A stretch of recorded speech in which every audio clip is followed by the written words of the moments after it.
Hi, everybody. Hi. Oh my God, this is really fun. So something about my story that's going to be slightly different is that most of these stories are set in high school, but mine is actually set in junior high because I was a hooligan. So I was 10 years old. It was around 1988, and we had this new girl who came to school. And all of us had been together since kindergarten, so it was really exciting to have like a new face in the class. Not only was this girl, we'll call her Blues, not only was she amazing at basketball, and she could drive the ball to the basket like nobody else, pass like crazy, and she was a point guard, but she also had a command of the court that none of us could really manage. So she was just awe-inspiring to me. But the other cool thing about this Blues person was that she had this fantastic short haircut. I had never seen a girl with short hair, and I was like, this kid is rad. Like, they just cut their damn hair, and I was like, oh my God, I gotta tell my mom. So I go and I tell my mom, and my mom's Colombian, so I'm like, Mama, me quiero cortar el pelo muy cortico, you know, and which is like, Mom, I really want to cut my hair really short, and she's like, a mí no me gusta, I don't like it. And I was like, pero mamá, me tienes que dejar cortar mi pelo muy cortico, por favor. And I was like, please let me cut my hair really short. And at the end of the day, she was like, okay. And she let me. So I went to the salon, you know, I told them what I wanted, and I walked out of there with a bowl cut. And it was so humiliating. But at least my hair was shorter than, like, you know, where it had been. So I was like, okay, this is progress in the right direction. So Blues and I had the kind of relationship where in class we would send each other so many notes back and forth that our teacher actually allowed us to have a little box on each of our desks. It was a shoe box with the hole cut out of the top, and we would literally drop the notes into in the mailbox, and we would just pass notes back and forth all day. And in retrospect, I was like, why would she have let us do that? Because she really let us get away with murder. And I think it was because she had already pegged us as like baby butches. And it turned out that this teacher was a lesbian, and her partner was the PE teacher, of course.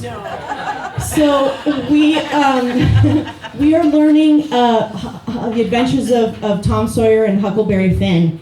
And there was something about that book that really grabbed on to me and Blues. And we were just like, we love these boys, we want to be like these boys, and we're going to cosplay like we are these boys. So we decided to cut school one day, and we go down to the local watering hole and we buy these hot dogs, you know. The idea is that we're going to put them on a long stick and roast them over like a little campfire, and pretend that we're living the vagabond life, you know.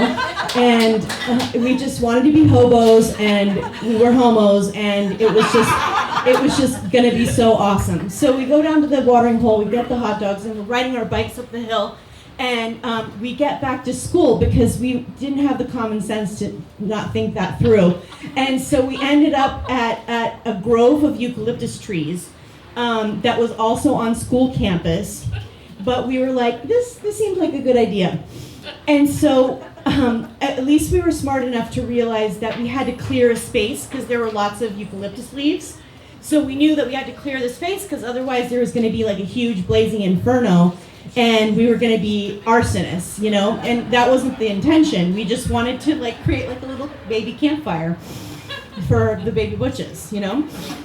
And so we did that. We cleared the space, we started the fire, we started roasting our hot dogs, and we were just having the best time. The time of our lives, just like enjoying each other's company, laughing, you know, just being these amazing hobos. And then we see a car drive by.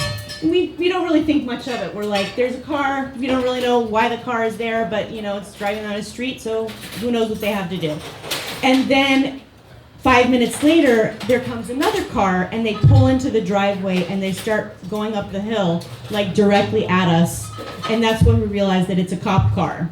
So the car had driven by, seen the fire, called it in.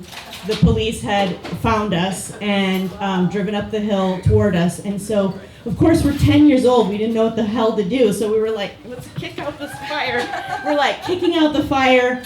we're running, we're bobbing and weaving through the trees, we're like sprinting, we don't know where we're going, we're just like getting away from this fire and the police, and I fall into a bush.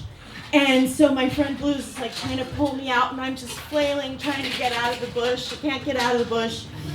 Finally she gets me out, and then we just grab each other, and we're like staring at each other when we hear, "We're sending the dogs out after you." And I was like, oh God, what do we do? So we're staring at each other, and we knew that we had two choices. It was either run further and try to outrun the dogs, or it was run back and turn ourselves in. And in that split second, we decided we're going to turn ourselves in.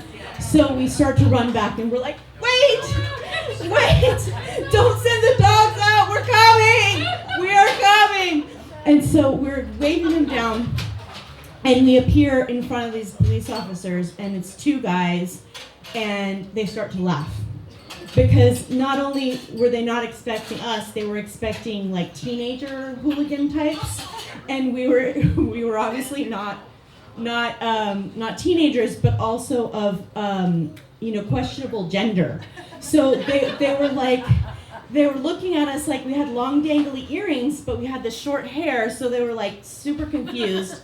And so then they get our names, we say Mel Case, and Blues says Blues, and then they realized that we're girls, and they just busted up laughing. They just like couldn't stop laughing at us, and finally they put us into the back seat of the cruiser, and they drove us each home. And unfortunately, that was the last time that I saw Blues for many years, because her parents decided that I was a bad influence. And so I had never been through a friend breakup, and it was really intense at that age to be separated from my best friend. And the good news is that 12 years later, I was living at my mom's house. I had just moved back from New York City, and I was trying to save some money. And I walk out to my car, and I see a little note. And on the car note, it says, "Hi, this is Blues. Here's my number if you want to get together." So we did. We got together. We had dinner. We confessed that we were each queer. We had sex. And then, that always makes me wonder, like, who knew that a short haircut could bring two baby butches together? That's it for me.